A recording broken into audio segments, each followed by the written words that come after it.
మావా, మనం ఎలియన్స్కి ఇప్పటికే మెసేజ్ పంపించామని తెలుసా? మావా, షాక్ అవ్వకు.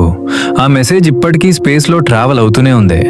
వాయేజర్ 1 స్పేస్ క్రాఫ్ట్తో 1977లో నాసా వాయేజర్ 1ని లాంచ్ చేసింది. దాని మెయిన్ మిషన్ ఏంటంటే జూపిటర్ మరియు సాటర్న్ దగ్గరగా ఫ్లై బై అవుతూ వాటి మీద స్టడీ చేయడం. ఆ మిషన్ సక్సెస్ఫుల్గా కంప్లీట్ అయింది. కానీ దానితో పాటు ఇంకో ఇంట్రెస్టింగ్ మిషన్ కూడా ఉంది. మన ఎర్త్ గురించి యూనివర్స్కి ఒక మెసేజ్ పంపడం. వాయేజర్ 1లో గోల్డెన్ రికార్డ్ అనే ఒక స్పెషల్ డిస్క్ పెట్టారు.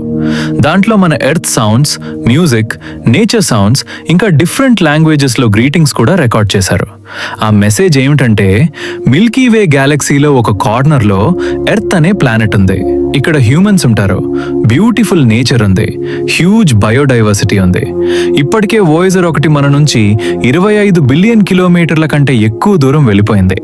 అంత దూరం వెళ్ళడం వల్ల ఇది ఇప్పుడు మన సోలార్ సిస్టమ్ను దాటి ఇంటర్స్టెల్లార్ స్పేస్లో ట్రావెల్ అవుతోంది. మరి మావా, ఎప్పుడో ఒకరోజు ఏలియన్స్ ఈ గోల్డెన్ రికార్డ్ని కనుక కనుగొంటే మన ఎర్త్ని వెతుక్కుంటూ వస్తారా? మీకేమనిపిస్తోంది? కమెంట్లో చెప్పండి. ఇలాంటి ఇంట్రెస్టింగ్ టాపిక్స్ కోసం ఇప్పుడే సబ్స్క్రైబ్ చేయండి. నెక్స్ట్ టాపిక్ మిస్ అవ్వకండి.